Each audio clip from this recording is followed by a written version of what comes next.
Welcome everyone to the Topological Complexity Seminar of the Applied Algebraic Topology Research Network.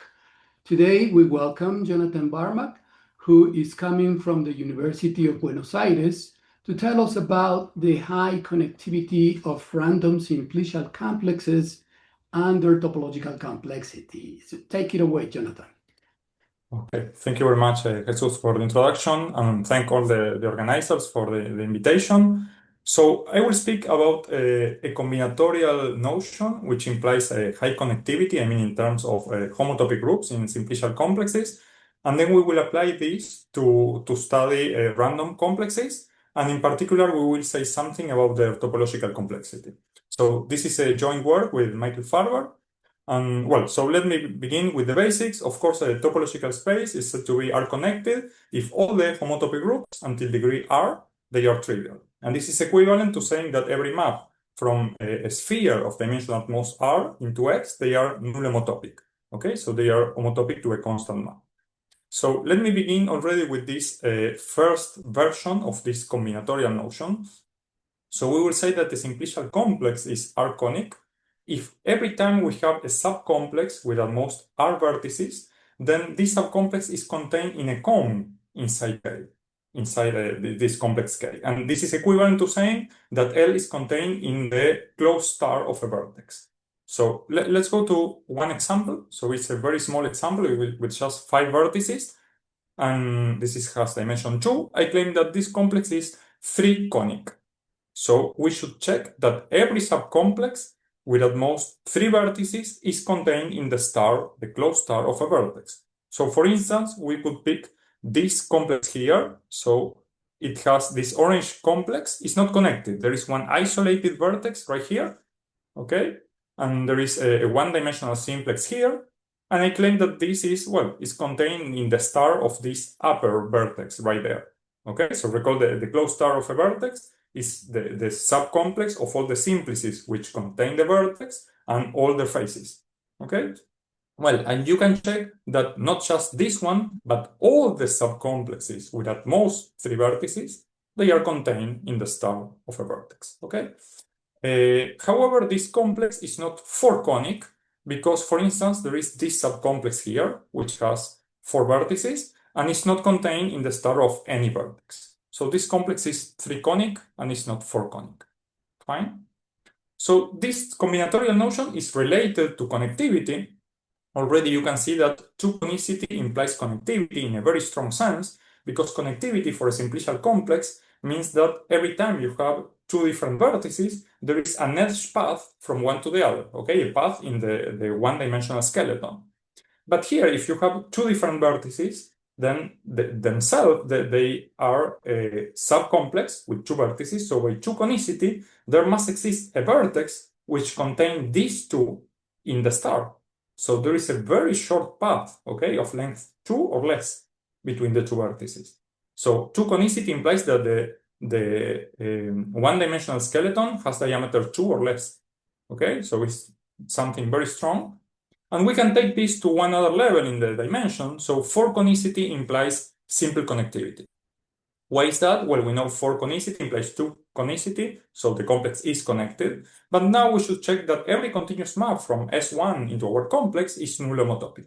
Okay? So we can take a simplicial approximation of this map. So it is a simplicial map. The domain is a triangulation of S1. So this is a simplicial complex of dimension 1, is a graph, which is a cycle. And the image of this simplicial map, well, is something like this, okay? It's an edge path, a closed edge path in our complex. So the idea is that we are going to take 3 consecutive edges in this closed edge path. And these 3 edges, they are a subcomplex of K with at most 4 vertices. So by 4-conicity, they should be contained in the star of a vertex, okay? So the idea is that this orange path with 3 edges is homotopic as a path to this green path with just 2 edges. Okay, the homotopy is given by the star, but by this cone, which is the star in W.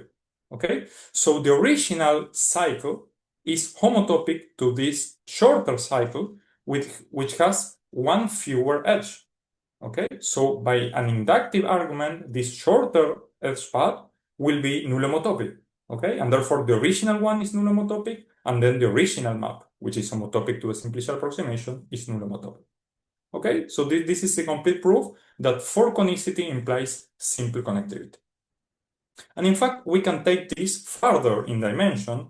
I mean, for now 2 connectivity, you can prove that there exists some k such that k conicity implies 2 connectivity.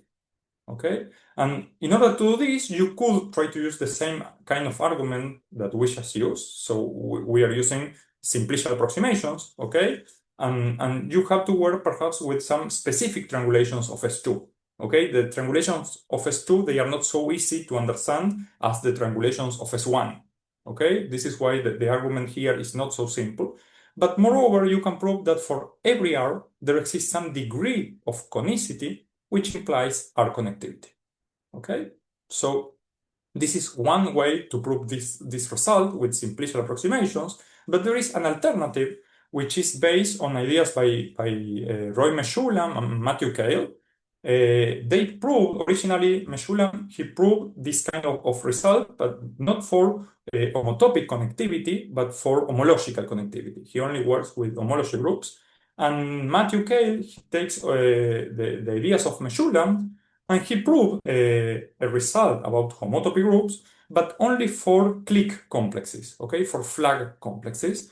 But the truth is that the same idea works with general complexes, okay? And this is the first part of the talk. I wanted to talk to tell you about this result, okay? So that for any R, there is some degree of conicity, which implies R connectivity. So one of the ingredients that we will need is a version of the NERV lemma. So this is due to Anders Björner, Laszlo Lovas, and Brezhika, and Sivalevich.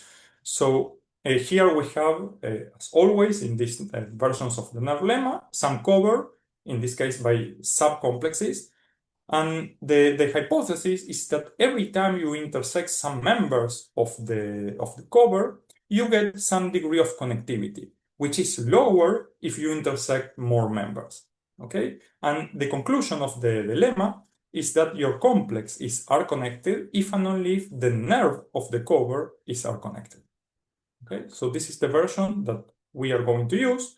The second thing that we will need is this lemma here that says that if you have an R-conic complex, then when you intersect closed stars of vertices, you still get a conic complex in which the degree of conicity has decreased by t, okay, the number of stars that you are intersecting, okay?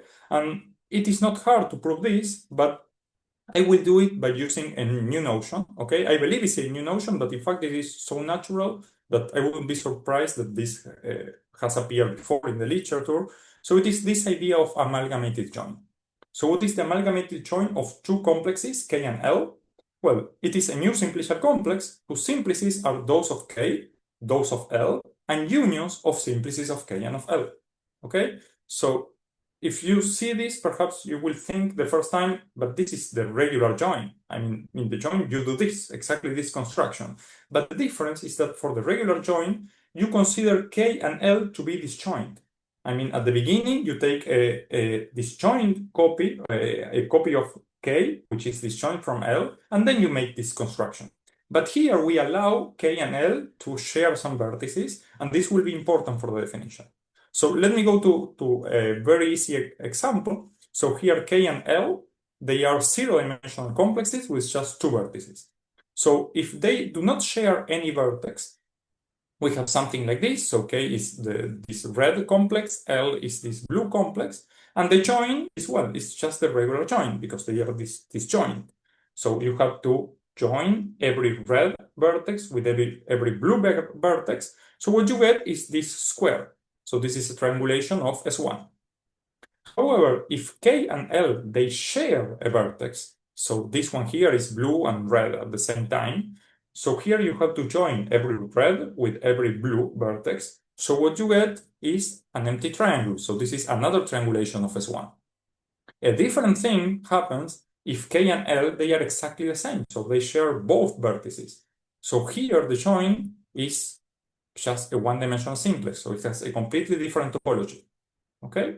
Well, so this is the definition of amalgamated join that we are going to use. Let me say something very simple. This operation is, of course, commutative, okay? And it is associative.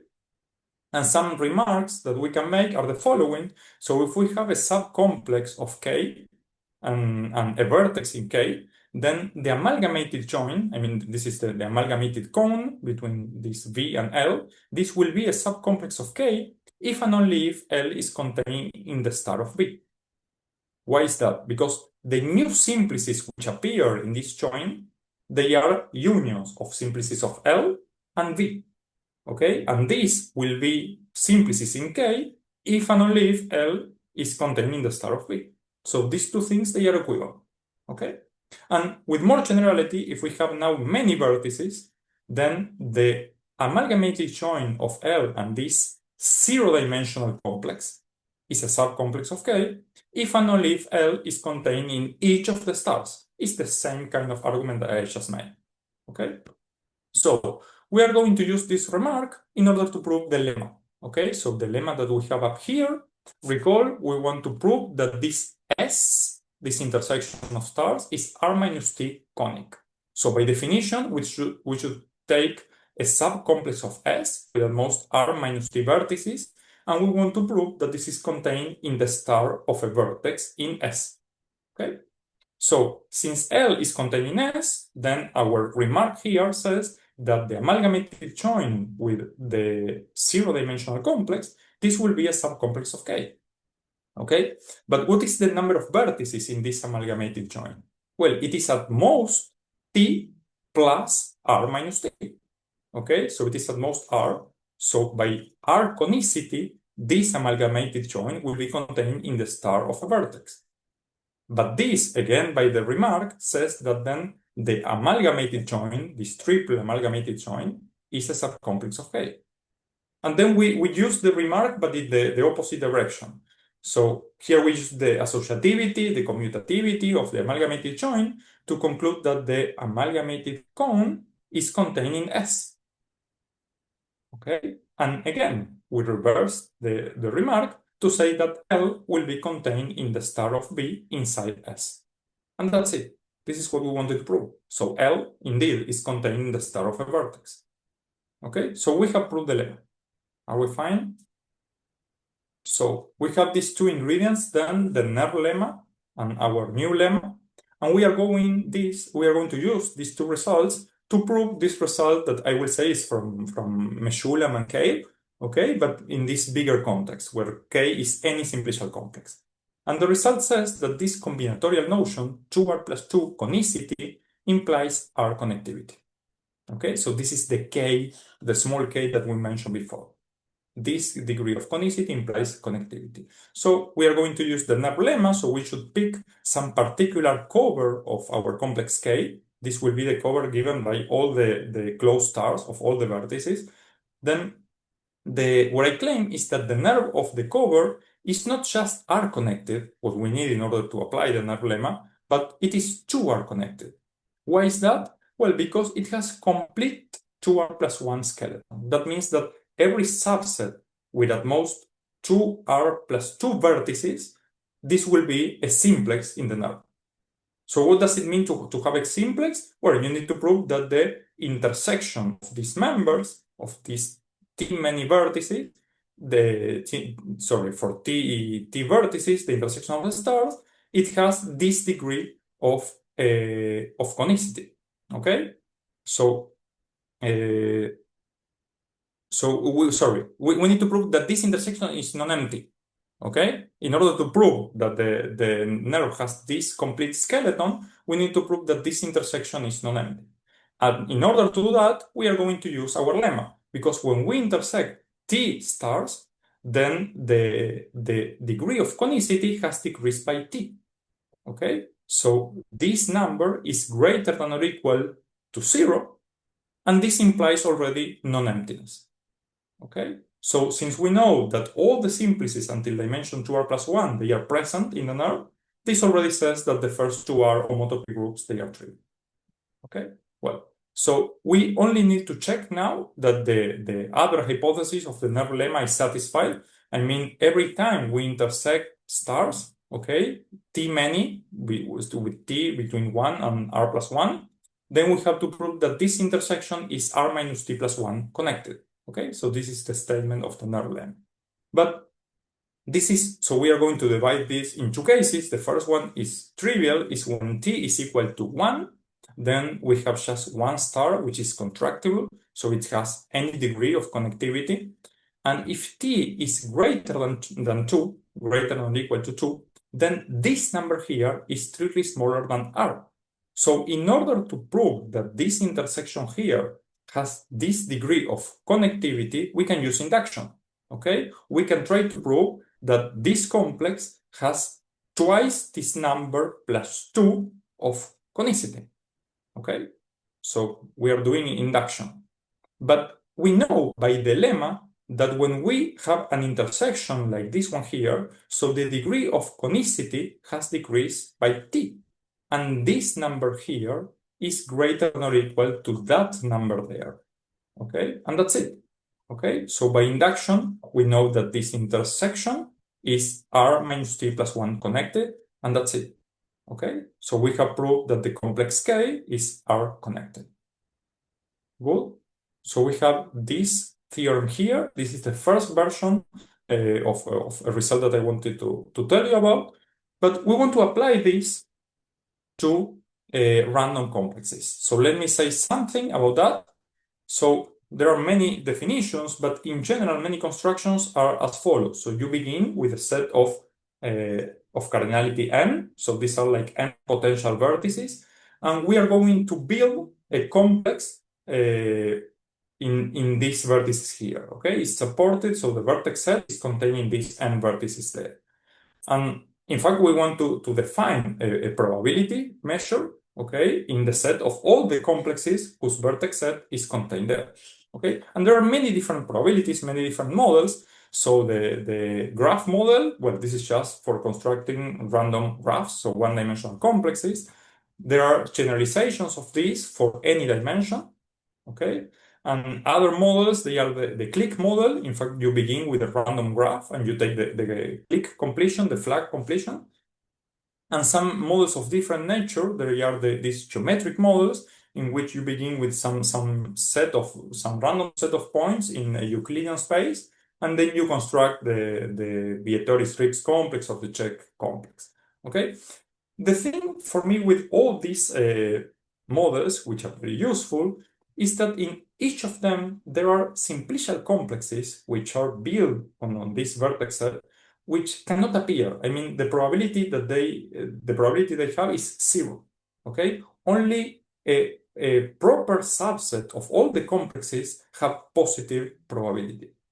In that sense, I think that perhaps they are not so natural. I mean, I would like to have any complex with some positive probability.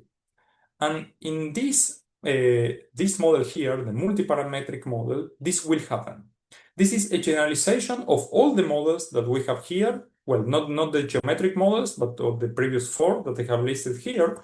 And the idea is the following. So we begin with this set of cardinality n. They are like the potential vertices. And we are going to define for each subset of vertices non-empty some probability parameter. So this is a number between 0 and 1. And we are going to build this random complex in this vertex set. So we begin with these n potential vertices. And for each of them, we are going to decide whether we add this vertex or not. We add the vertex with probability p sub b, okay? Just this singleton. And we do this independently for every potential vertex. At the end of this process, we get some subset of the original n vertices. And then we move on to the one-dimensional skeleton. So for every couple of present vertices, we are going to decide whether we add this one-dimensional complex, the one-dimensional simplex, with probability, well, p sub the simplex, okay, bw. And we do this independently for every edge, okay? So finally, we get a graph, and then we continue. Okay, we move on to this two-dimensional skeleton. So for every empty triangle, we decide whether we add the full triangle, and we continue until dimension n minus 1. So this is our random complex.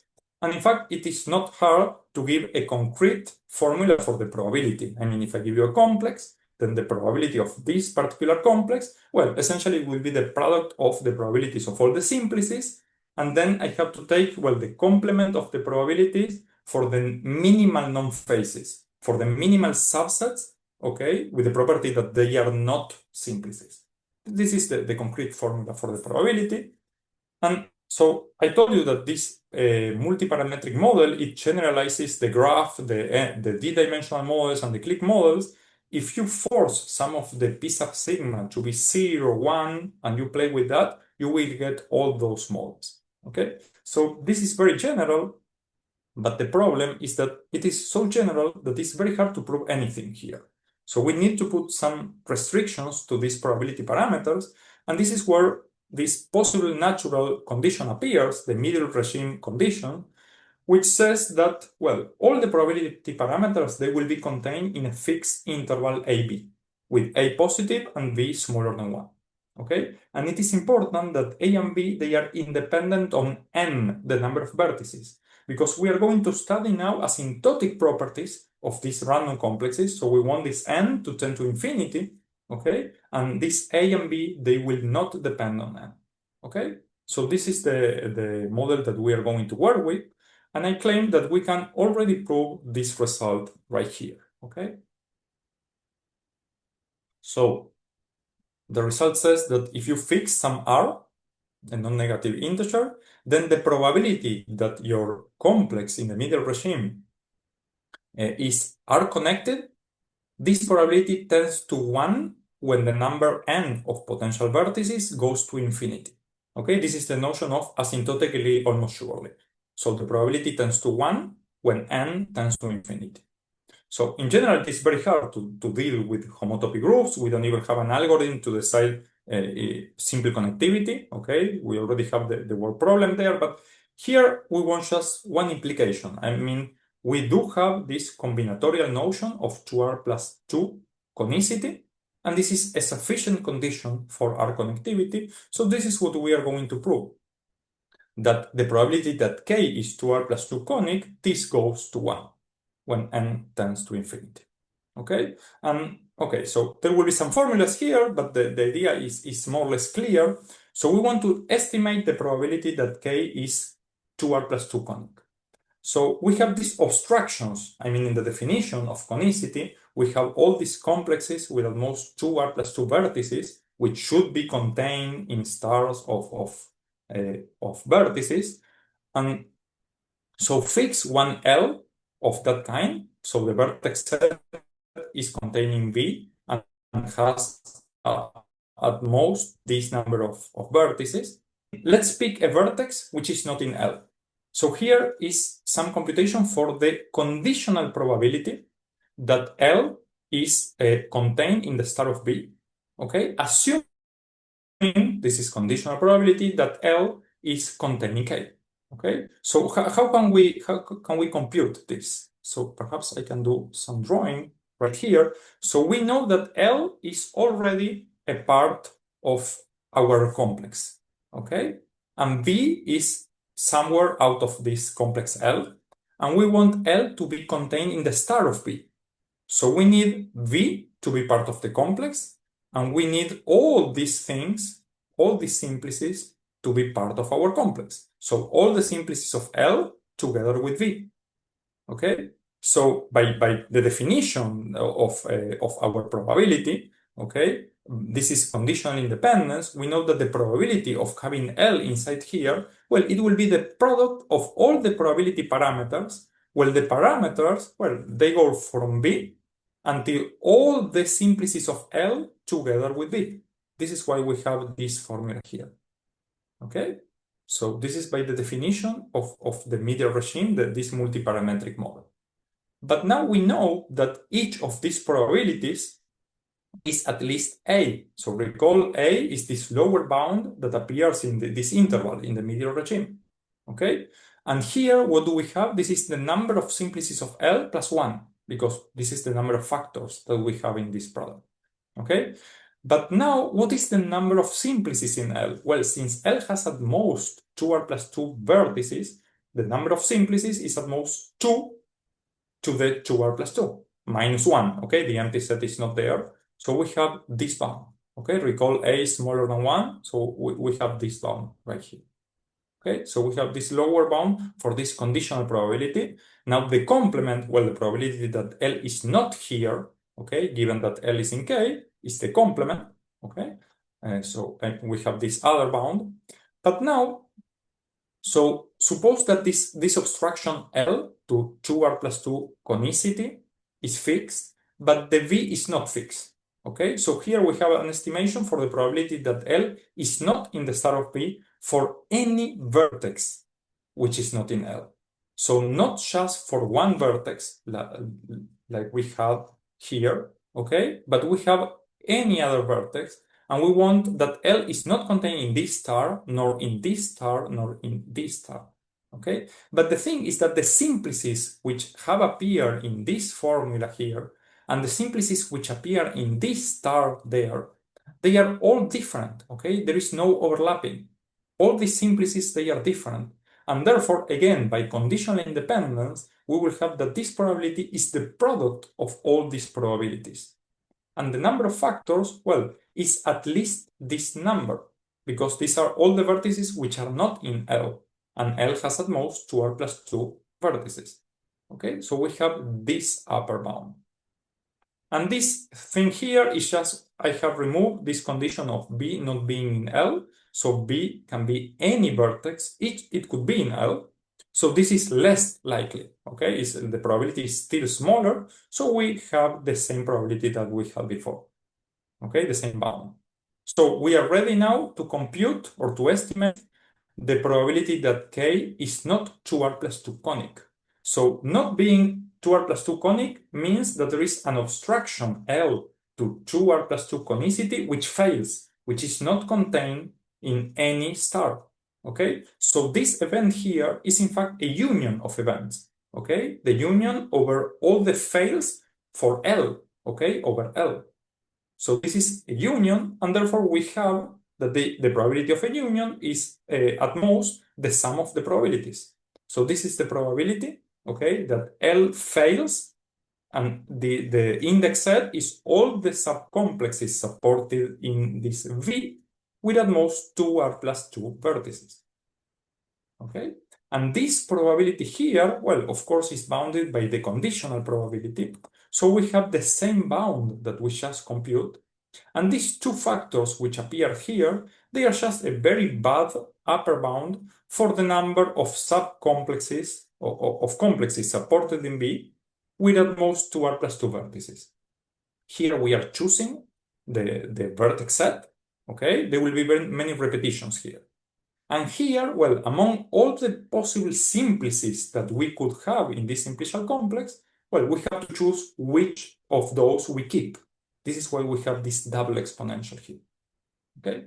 Well, the thing is that when R is fixed, this is a polynomial in N, this is a constant, and this thing is exponential in N.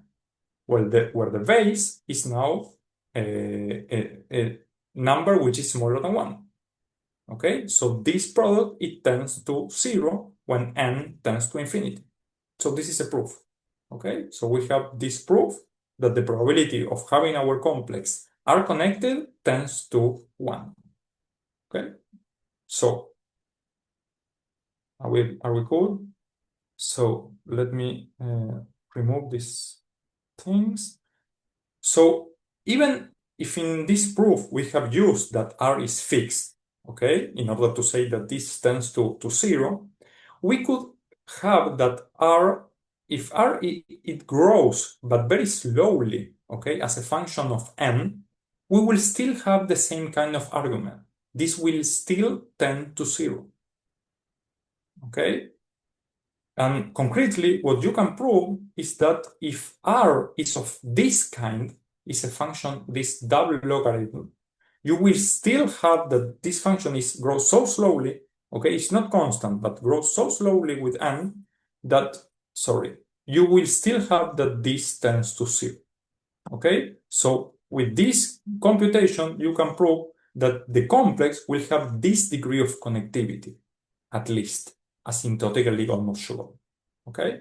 In fact, there are some lower order terms, which I have not included here, okay? But this is like the main order thing. So we have this double logarithm, okay?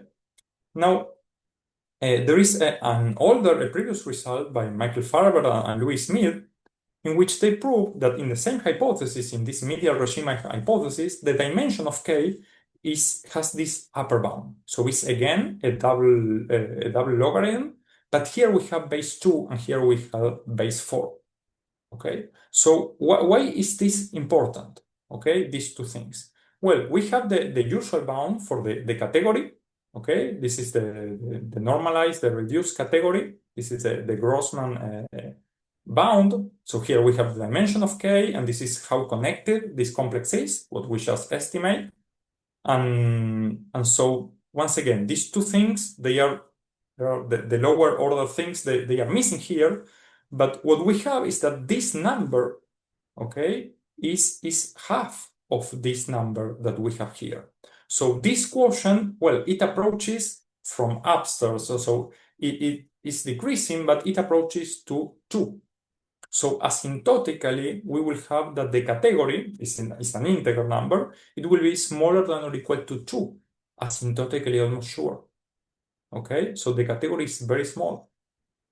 And we have the usual bound for the topological complexity, twice the category. Again, here this is reduced topological complexity, normalized.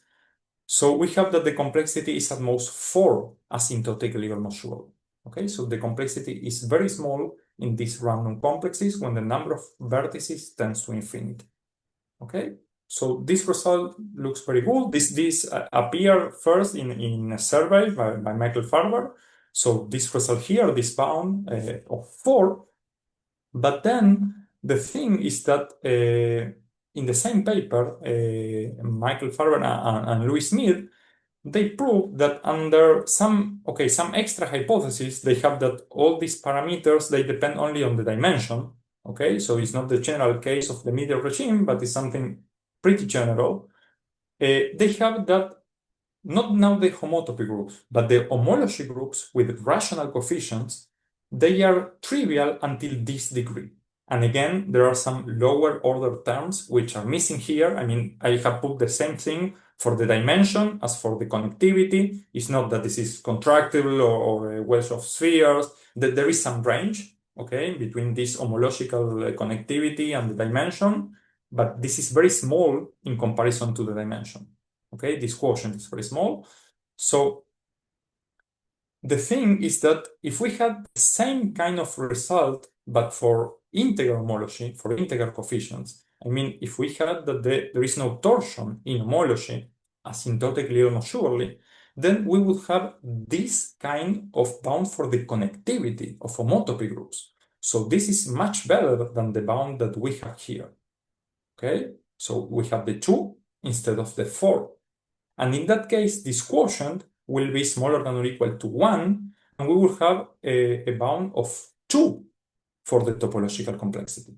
So it's still a much better result, okay? But this we don't know, okay? We don't know how to deal with these torsion groups. But the question that Michael had, and this is what we tried to attack in last months, is, okay, is there any other way to prove or to have this better estimate for the topological complexity? Is it true that it is smaller than or equal to 2, asymptotically almost surely? Okay, so this is what I want to talk about in the rest of the talk. Okay, so recall that this 4 here is very important. Sorry? Question. Yes, Can sure. Just to make sure, are you using, I think you're using the reduced version of category and TC, right? Yes, exactly, reduce.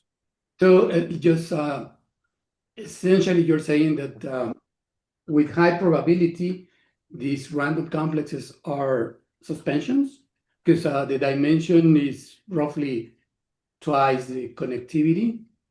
Yes, you can deduce that exactly. Yes, they will be suspensions. This is something that can be deduced from this thing.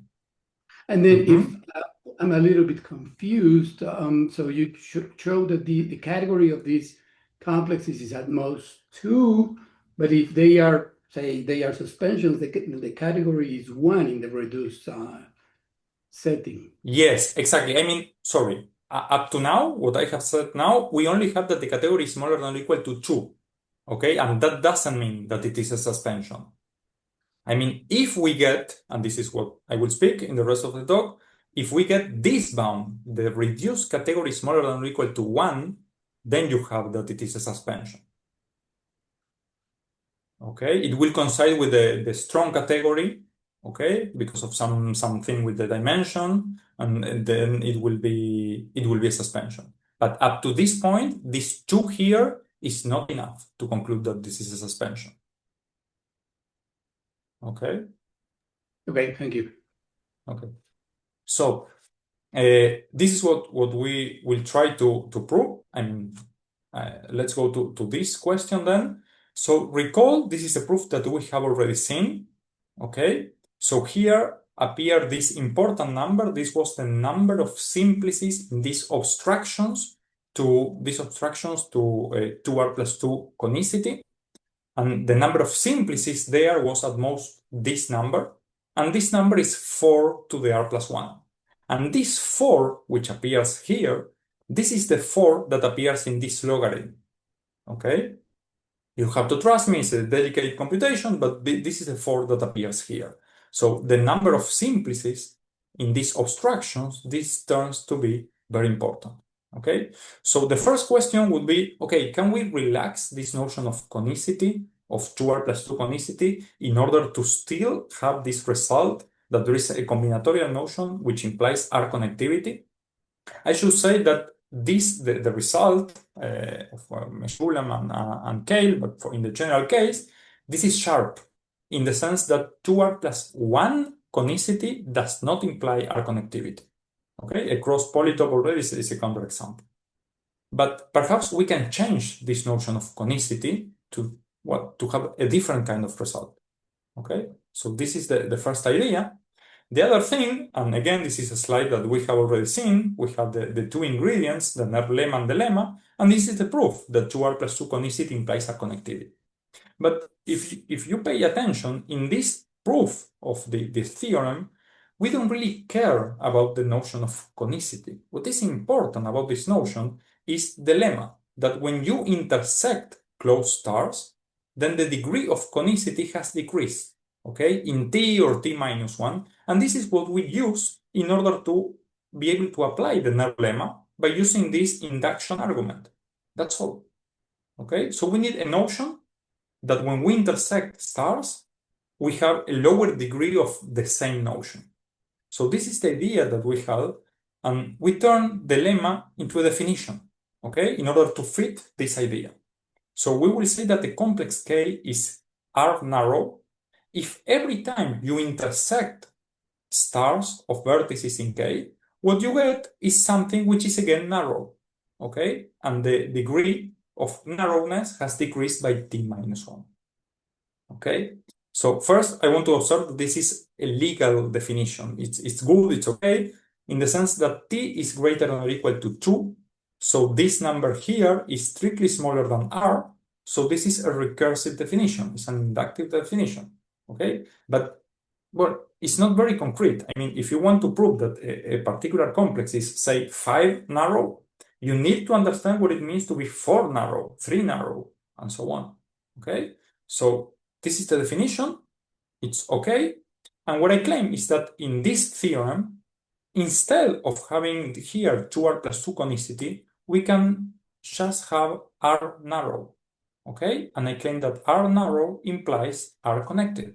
And the proof is exactly the same. In fact, it's much shorter because we have built this definition in order for this proof to work, okay? So the NER will be, again, not now 2R connected, but just R connected because the R plus 1 skeleton is complete. And this is just because, well, the intersection of the stars, it will be Okay, this perhaps uncomfortable, -1 narrow. The thing is that it is non-empty. Okay, and for the other condition of the narrow lemma, we need to intersect stars and check that this has this connectivity. Again, the case t equal 1 is trivial, it's just star, a contractible subcomplex, and when t is greater than or equal to 2, well, this is strictly smaller than r. So we want to check this connectivity, but by induction is enough to prove that S has this degree of narrowness. Okay? But this happens by definition. The definition says when you intersect stars, you get again a narrow complex. This is just the definition. Okay? So it's like a trivial definition if you want this proof to work. The thing is that, well, it's not easy to understand with this definition what it means to be narrow. Okay? Well, so let me say that again, so the obstructions to conicity, and I mean these subcomplexes which we want them to be contained in the star of a vertex, they are all the simplicial complexes which are with at most 2r plus 2 vertices. Okay? So the question is, can we try to understand this definition of narrowness with something similar? Okay, are there some obstructions to R narrowness, which, well, they give us this definition, this notion here? Okay, so that will be a better definition. Okay, something more concrete, and the answer is yes. So we have here this definition. This will be just a name by now. So the definition of an obstruction to R narrowness is just a complex which is an amalgamative join of zero-dimensional complexes. Okay, the number of factors here, it will be at most R plus 1. Okay, the number of vertices in each copy is at least 2. And the total number of vertices, I mean the sum of the cardinalities of all this zi, it is smaller than or equal to R plus k plus 1. Okay, recall k is the number of factors here. So this is the definition. Let's go to an example to understand what's going on. If R is equal to 1, so k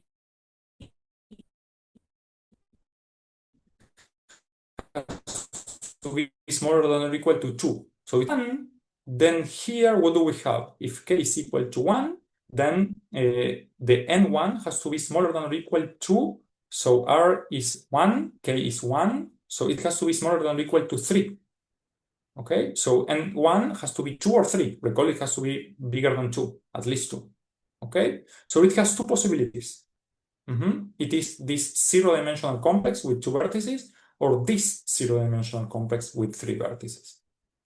Now, if k is equal to 2, well, we must have that n1 plus n2 is more than or equal to 4, but since both they are at least 2, well, they both have to be 2. So we are talking now about an amalgamated join of 2 zero-dimensional complexes, each of them with 2 vertices. So we know this already. This is the example that we had at the beginning. So this is a square, an empty triangle, or a one-dimensional simplex. Okay, so these are the obstructions to one narrowness. Okay, in fact, there is one technical but important thing missing. For k equals 0, we have the empty set. Okay, so the empty set should be there. So we have these 6 obstructions to one narrowness. Okay, now the important result is that this name is good in the sense that a complex is R narrow if and only if each obstruction to R narrowness, which is a subcomplex of K, is contained in the star of a vertex. Okay, so we have now a much more concrete definition of what it means to be R narrow. Okay, so notice that for well, something which is easy to check is that 2R plus 2 conicity implies R narrowness. This is something that we could have done with the first definition. But here, note that the obstructions in this definition here, so since K is at most this number, the total number of vertices is at most 2R plus 2. So all the obstructions that we have for R narrowness, they are obstructions for 2R plus 2 conicity. But here we need to check much fewer. Okay, so this condition implies R narrow, and the converse is false. I mean, this is not a concrete proof, but for 4 conicity, we need to check that all the complexes with at most 4 vertices, they are contained in a star. But here, we only need to check that these 6 obstructions, okay? There are much fewer, okay? Well, but a boundary of a simplex, this will be a counterexample, okay, of this. I mean, that the converse is false. So we have really much more complexes in this R-narrow hypothesis. Good. So let me try to understand something which is very important, relevant for the bound of topological complexity that we want to achieve. And it is that, well, the number of vertices here we understood already, or in these abstractions, is at most this number. But what can we say about the number of simplices? Okay, so this is an amalgamated join. Okay, so what is the number of simplices there? Well, I claim that since an amalgamated join is a quotient of a regular join, because we are amalgamating, we are identifying vertices, it is enough to find an upper bound for, well, a regular join of zero-dimensional complexes. If we have an upper bound for the number of simplices there, well, this will be an upper bound for the number of simplices here. Okay, so how does this look like? Well, so we have these zero-dimensional complexes, each with ni vertices, and I want to compute how many simplices we have here. Okay, so what are the simplices in a join of zero-dimensional complexes? Well, they are very easy to understand. I mean, you have to take, in each of these copies, you can take one vertex at most, okay? So for instance, this one here, this two-dimensional simplex, this is contained in this regular join, the usual join that we all know, okay? So we have not taken any vertex here, and we have taken one vertex in each of them. So how many simplices do we have? Well, here we have n1 plus 1 choices. Either we pick a vertex or we don't pick anything. We have n2 plus 1 choices here, and so on. Okay, so the number of choices that we have is this product here. Minus 1 because we have to choose something. Okay, the empty complex, the empty simplex is not there. So this is the product. But it is easy to prove that the maximum of this product is achieved when all the factors are equal to 2, and k is also maximum, is r plus 1.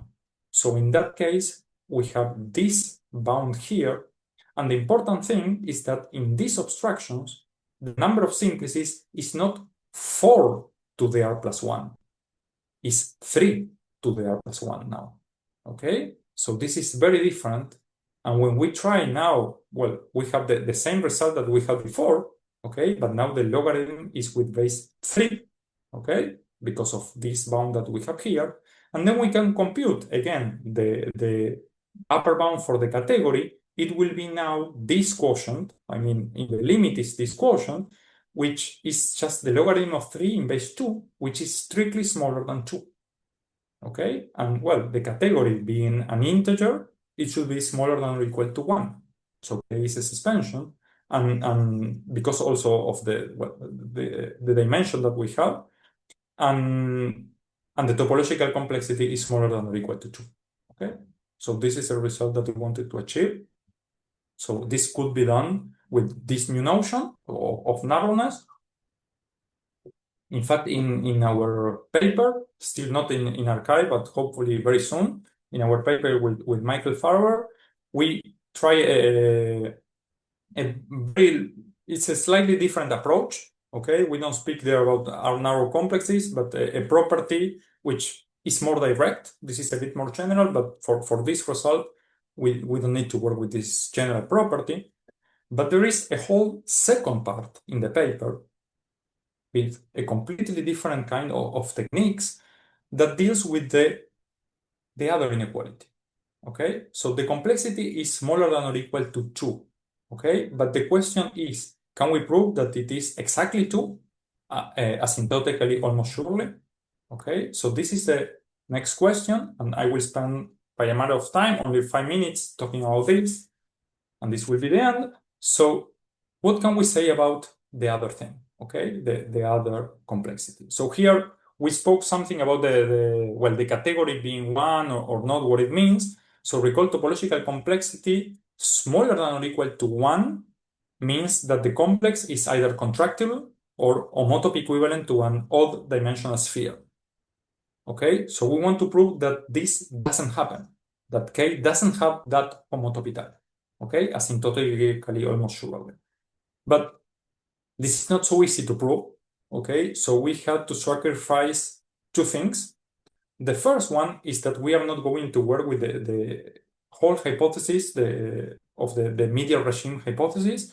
We're going to ask that some kind of homogeneity, that all the parameters, they are all equal. Okay, so this is one thing. In order to be able to make these computations, they will all be equal to some p, which is strictly positive and smaller than 1. And the other thing is that, well, we are going to work with a subset of the natural numbers, which is very big. It has density 1. That means that when you consider how many elements are there, which are smaller than or equal to n, and you divide, well, by all the numbers until n, this quotient tends to 1. Okay? So almost all the natural numbers, they are in n prime. Okay? If you pick a random number of the naturals, it will be in n prime. And why do we need these two things? Well, the result that we could prove is that, well, once you fix this p, there exists a subset of the naturals with density 1, such that the probability of having topological complexity exactly 2 tends to 1 when this number tends to infinity, but inside n prime. Okay? So there are very few infinitely many, but with density 0 natural numbers in which we do not know exactly what happens. Okay? But well, morally it's the same. I mean, with probability 1, your complex will have topological complexity 2. Because with probability 1, you will choose a natural number in n prime. Okay? And then, well, you can make the same kind of argument. Okay? When n tends to infinity there, then this will be topological complexity 2. So let me tell you some ideas that we have used here. So this fj is the coordinate in the f vector. So this is the number of j-dimensional simplices in K, and this is the expected value, okay, of this random variable. So if you fix a set of j plus 1 elements, the probability of having that as a simplex, well, we know this is this number here. Okay, this is the definition of the multiparametric model. But since we have, well, these many choices for this, for these j plus 1 points, well, this is the expected value for the number of j-dimensional simplices. Okay, so it's this number here. And then, if you look at the expected numbers of all these phase numbers, okay, you can prove, it's just looking at this expression here, that this is unimodal. Okay, it grows, there is a maximum, and then it decreases. Okay, this means unimodal. And well, in fact, the maximum is attained at something which, as you would have expected, is something like a double logarithm of n. Okay, so again, it's something that grows very slowly as a function of n. And in fact, for each j, you will have these very large intervals, ij, in which for all n inside this interval, the maximum is attained at the same j. This is just because this function, well, grows very slowly. Okay, so there will be big intervals in which this maximum is always the same. Okay, but moreover, it's not just that the expected value of this one, okay, is greater than all the others, but moreover is greater than the sum of the two consecutive values, and it is very big, okay, in the sense that, well, that there is a multiplicative constant here of the same expected value, but the idea is that this is very big. But if this is big, then again, using the unimodality of this sequence, you will get that the expected value of the Euler characteristic, well, is controlled by this coefficient here, okay? So the sign, after you multiply, well, the sign in this alternating sum in the Euler characteristic, you will have that this is positive, and in fact, big enough. Okay, so we're using the unimodality here again, and this condition here. And the thing is that, well, the probability that the Euler characteristic is very close to the expected value is very high. Okay, so the Euler characteristic is very close to the expected value, And in particular, this will be greater than or equal to 2. Okay, this when we move in these intervals here. Okay, so with probability tending to 1, when we move in the union of these very big intervals, you will have this bound there. Okay, but this is enough. I mean, if you have this condition here, then the complex does not have Euler characteristic 0 or 1. So it's not contractible and it's not an odd dimensional sphere. So the topological complexity will be greater than or equal to 2. Okay, but we need to restrict. I mean, we know what happens only in these big intervals when the Euler characteristic is controlled by this maximum, which is much bigger than all the other phase numbers.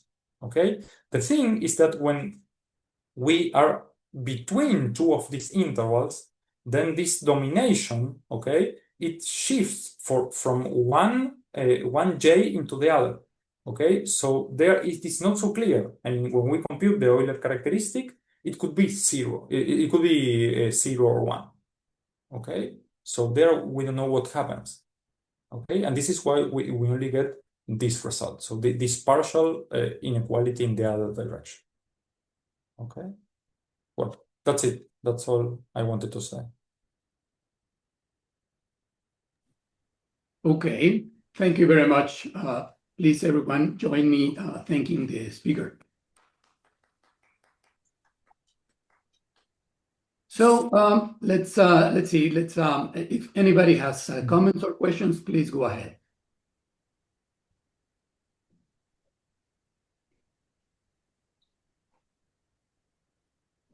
I have a question, Jesus. Jonathan, these obstruction complexes for R narrowness sort of remind me of the original proof for the four-color conjecture. Do you think you can computerize this for a simplicial complex to look for the obstruction complexes and then see if you get R narrowness? That would be a great way to see R connectedness then.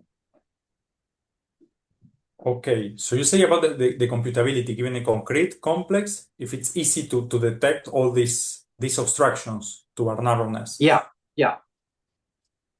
I don't know. It's a good question. Some It's a concrete question that in some sense that, I mean, I said that the original notion of narrowness is very obscure, and this other with this amalgamated joins of zero-dimensional complexes is concrete, but it's more or less concrete. Yeah, it is not so clear. Already for R equal 1, you have to go through all these cases where K moves, and you have to consider what are the intersections. In general, I don't know, but perhaps there is something, I don't know, some algorithm which is efficient and can really classify all these obstructions. I still think that there is a lot to be understood about these obstructions. Okay, so again, if you ask me, okay, for R equal 5, what are the obstructions to 5 narrowness? I will say, okay, I don't know. Let me check with patience, and I will try to list all of them. Okay. Well, see, I would even like this idea of these obstruction complexes in sort of the area of persistence. So you take a RIPS complex and then you change it, and then to see how the obstruction complex is also changed. Something like that. I don't know. Okay. Yes, it would be nice to have a better understanding of these obstructions.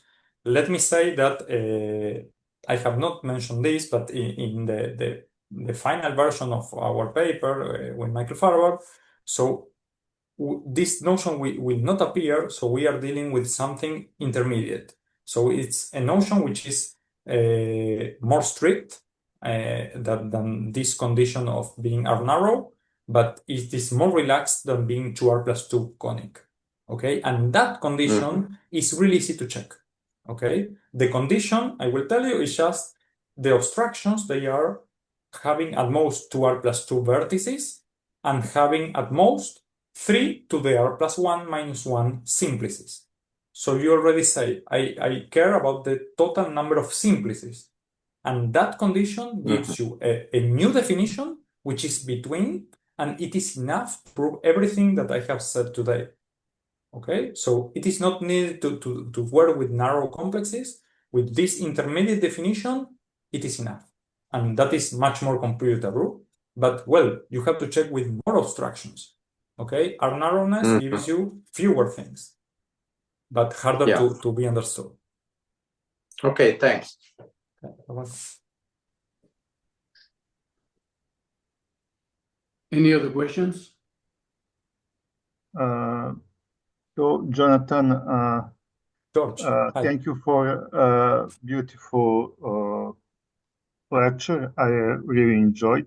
So I'm wondering, so these notions of narrowness and conicity, in some sense, being neighborly simplicial complex is somehow similar. Or have you thought about simplicial spheres, or I mean some special simplicial complexes that are simple? I don't know, some peak conicity. Does that implies something, because these F vectors resembles G theorem and all such things? Let me see if I understood. So if you want to check if these conditions of conicity or narrowness, if they are hold for some triangulations of spheres, yes, the answer is that in general, this will not happen. Okay? This definition, it fits very well for these random complexes. Okay? But I mean, this notion narrow, it tries to capture this notion that they are very small, in the sense that the diameter is small. Okay? Already two conicity, so one of the weakest degrees of conicity, already implies that the one-dimensional skeleton has diameter 2. Okay, and this you need just to prove connectivity. Okay, not one connectivity 2 or higher. So if you look for triangulations of spheres such that the diameter of the one-dimensional skeleton is 2, you already don't get so many. Okay, so it's a good notion for random complexes and perhaps in other contexts, but perhaps not for triangulations of the spaces that we work with every day, in particular spheres. No? Okay, thank you. You're welcome.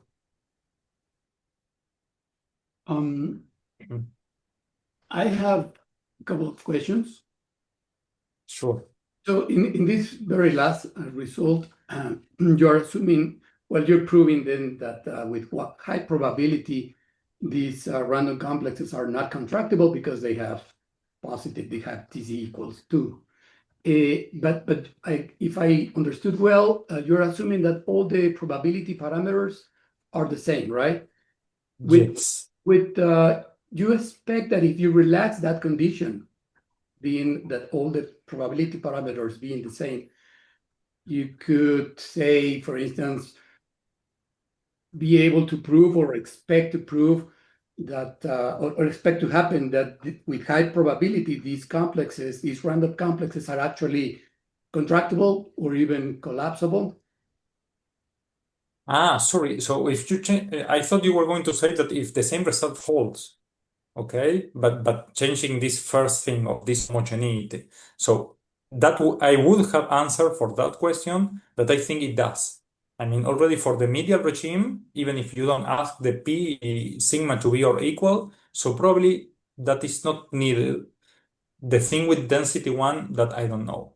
Okay, but now you ask if you change these conditions in the probability parameters, perhaps leaving the medial regime world, if you will get something contractible.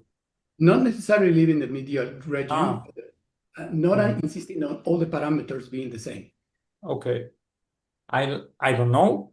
Okay, but I will guess that no, that you still have topological complexity greater than or equal to 2, with exception in this shift in this transition states.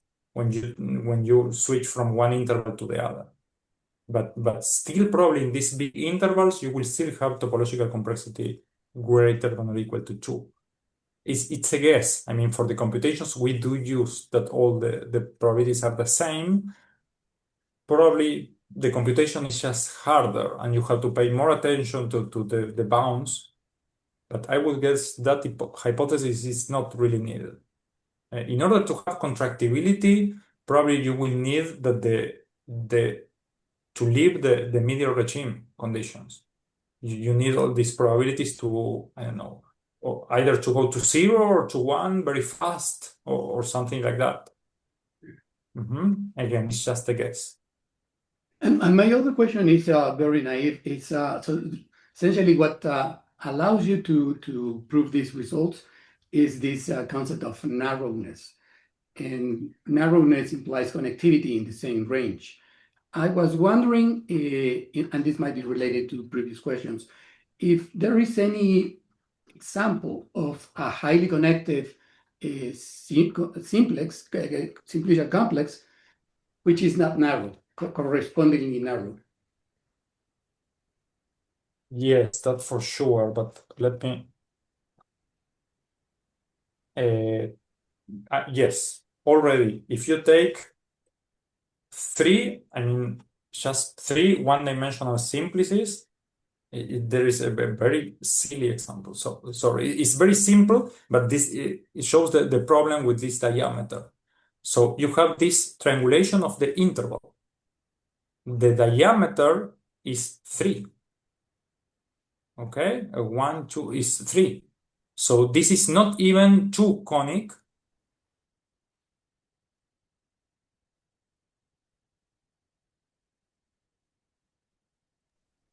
Because too narrow means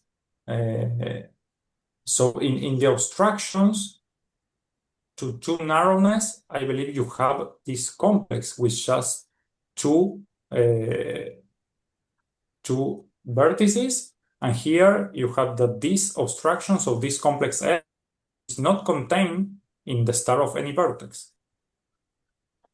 Okay, so this fails already either for 2 narrow or 1 narrow, or well, one narrow already fails. No, we have seen all the 6 obstructions to 1 narrowness, and this was one of them.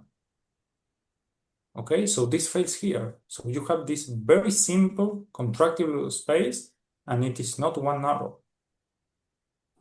Okay, so this is very good for small examples in which everything is very close. That happens with these medial regime random complexes. But then, yeah, already fails here. Okay. Thanks.